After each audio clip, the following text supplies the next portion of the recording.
Assalamualaikum warahmatullahi wabarakatuh. Yang saya hormati Bapak Fathahillah, Magister Pendidikan, selaku dosen mata kuliah pembelajaran PKN SD. Sebelumnya, perkenalkan nama saya Madu Arpita Dwi dengan ujung NIM 034, kelas 4A PGSD. Pada kesempatan kali ini, saya akan memaparkan hasil analisis terkait studi kasus evaluasi pembelajaran PKN SD. Studi kasusnya itu evaluasi pembelajaran di sekolah SD melakukan perubahan dalam metode evaluasi pembelajaran siswa, tertulis sebagai alat ukur keberhasilan siswa. Namun, dalam upaya meningkatkan pemahaman dan keterampilan siswa, sekolah mulai menerapkan evaluasi yang lebih variatif, seperti proyek, presentasi, dan diskusi kelompok. Setelah 1 semester, hasil akademik siswa menunjukkan peningkatan. Namun beberapa guru masih merasa kesulitan dalam menyesuaikan metode penilaian yang baru. Jadi, studi kasus ini menunjukkan bagaimana perubahan metode evaluasi dari yang semula hanya ujian tertulis menjadi lebih variatif seperti proyek dan diskusi dapat berdampak positif terhadap pemahaman dan hasil belajar siswa. Mari kita bahas bersama bagaimana evaluasi yang tepat dapat meningkatkan kualitas pembelajaran serta tantangan yang dihadapi guru dalam penerapannya. Selanjutnya itu ada 5 pertanyaan studi kasus. Yang pertama yaitu, apa kelebihan dan kekurangan dari penggunaan metode evaluasi yang lebih variatif dibandingkan dengan menggunakan ujian tertulis? Jawabannya itu menurut saya kelebihannya meningkatkan keterampilan berpikir kritis, komunikasi, dan kerjasama yang sama siswa. Kemudian memberikan gambaran yang lebih menyeluruh terhadap kemampuan siswa, tidak hanya pada aspek kognitif tetapi juga afektif dan psikomotorik. Kemudian mendorong kreativitas dan partisipasi aktif siswa dalam proses pembelajaran.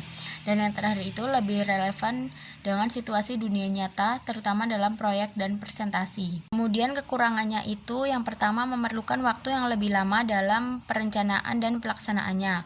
Kemudian penilaian bisa menjadi subjektif jika tidak disertai rubrik yang jelas. Selanjutnya membutuhkan kesiapan guru dalam memahami dan menerapkan teknik penilaian alternatif. Yang terakhir itu tidak semua siswa nyaman atau terampil dalam kerja kelompok atau berbicara di depan umum. Kemudian pertanyaan yang kedua yaitu bagaimana cara mengukur efektivitas metode evaluasi yang telah diterapkan di sekolah ini. Jawabannya itu, yang pertama membandingkan hasil akademik sebelum dan sesudah penerapan metode evaluasi variatif. Yang kedua, dengan cara observasi keterlibatan dan antusiasme siswa selama pembelajaran berlangsung. Kemudian bisa juga dengan wawancara atau angket kepada siswa dan guru untuk mengetahui persepsi mereka terhadap metode evaluasi baru. Kemudian menganalisis kualitas hasil proyek, presentasi, dan diskusi siswa menggunakan rubrik penilaian yang terstandar.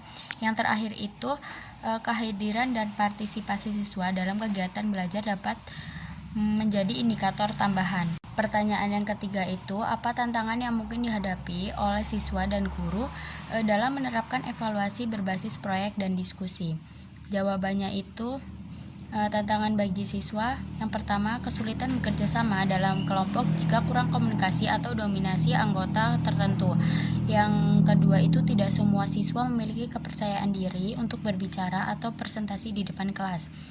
Yang terakhir itu manajemen waktu dalam menyelesaikan proyek bisa menjadi hambatan. Kemudian tantangan bagi guru yang pertama membutuhkan waktu dan usaha lebih untuk merancang, membimbing, dan menilai setiap tugas proyek.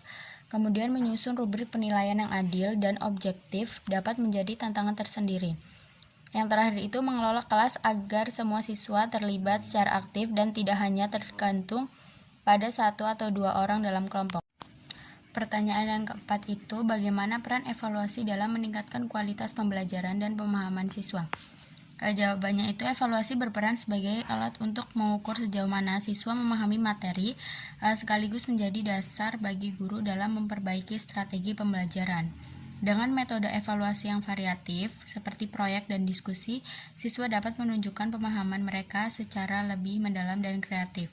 Evaluasi juga memberikan umpan balik bagi siswa agar mengetahui kelemahan dan kelebihannya, sehingga proses belajar menjadi lebih bermakna dan terarah.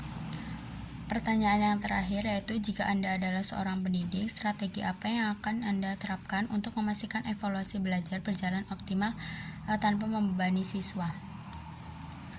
Saya akan menerapkan evaluasi yang terintegrasi dengan proses belajar seperti penilaian formatif harian melalui observasi, jurnal belajar, dan kerja kelompok. Saya juga akan memberikan pilihan jenis evaluasi yang sesuai dengan gaya belajar siswa, sehingga mereka merasa lebih nyaman dan termotivasi. Selain itu, akan menyusun rubrik penilaian yang jelas dan transparan agar siswa memahami kriteria keberhasilan tanpa merasa terbebani secara mental maupun waktu. Baik, itu saja yang dapat saya sampaikan. Kurang lebihnya saya mohon maaf. Saya akhiri. Wassalamualaikum warahmatullahi wabarakatuh.